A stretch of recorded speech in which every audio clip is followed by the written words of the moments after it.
When it comes to video games based on movies, one of those I remember playing back in the day was Toy Story 2. Admittedly, when I played it as a child, I was not very good at it, and did not get past the first few levels, but it still stuck with me. Years later, I did complete the game, and despite its occasional flaws, it nonetheless proved to be a fun one to play. The game more or less follows the plot of the film as you play as Buzz Lightyear, making his way through the city to save Woody, who's been kidnapped by Al of Al's Toy Barn. The game utilizes an open exploration format as you collect Pizza Planet tokens and defeat various bosses.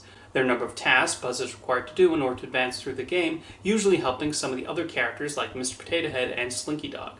Part of the fun does come from moving through the levels and seeing how the designers at Traveller's Tales brought the world of Toy Story to a video game format.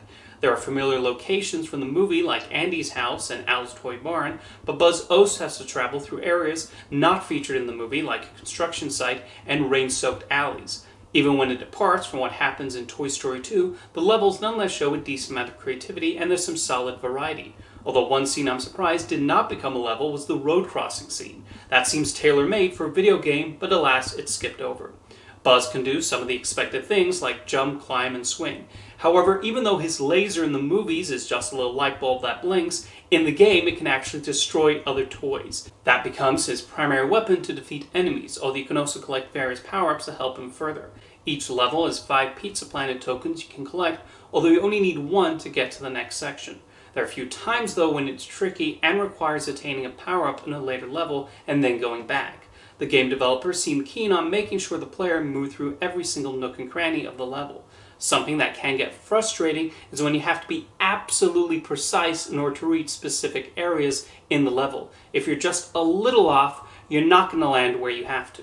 There are also levels that require you to climb up extremely tall heights to complete a task. In Andy's neighborhood, you go up a massive tree. In alleys and gullies, there are drains you need to climb up and slide towards. And if you happen to fall off any of them, you will very likely land all the way on the ground and have to climb up again, and this can get tedious if you wind up doing it on multiple occasions. Although impressively, Buzz's health meter never goes down.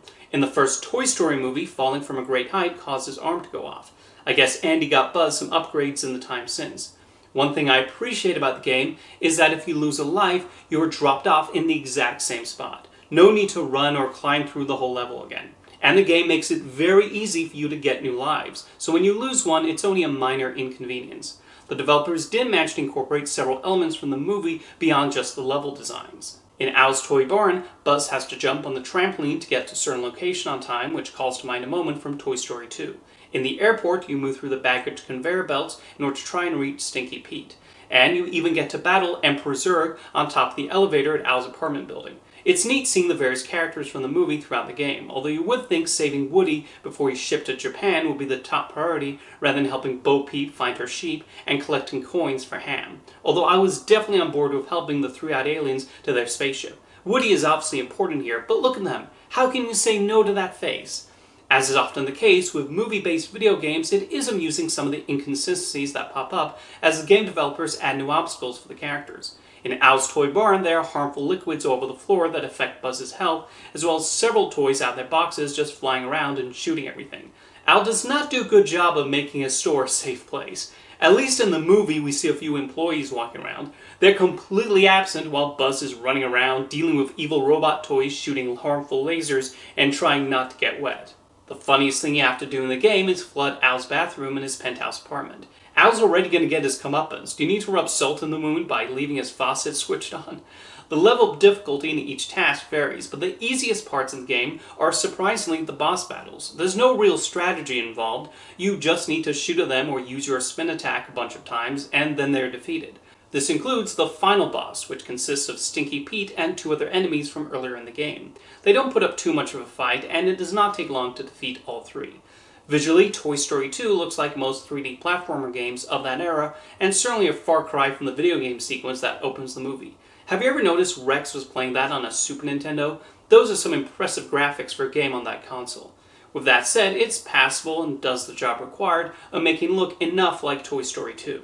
The designers did a decent job of adapting the animal toys and Mr. Potato Head for the game, and they look fairly close to their film counterparts. The human-looking toys are a bit off though.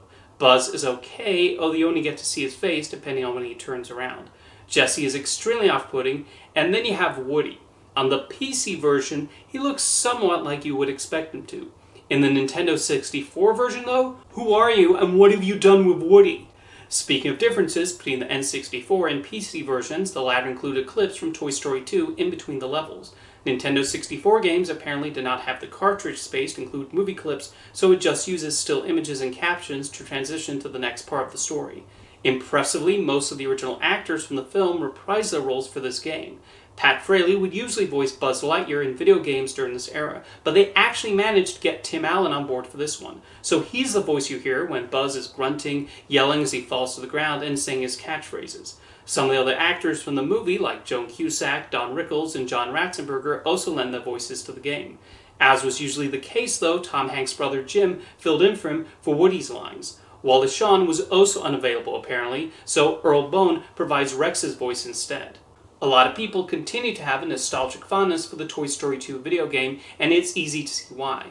While it certainly has its occasional frustrations, the decision to make it an open-world game that inspires exploration and searching and looking for clues gave an extra bit of fun, especially the way it utilized the various locations. There are some great touches throughout, like the details in Al's Toy Barn, the way Al decorates his apartment, and the airplane going around the tarmac at the airport. The developers understood what the target audience wanted to see in a Toy Story game and made them feel like they were going on this journey with Buzz Lightyear, from Andy's house to the final showdown in the airplane cargo.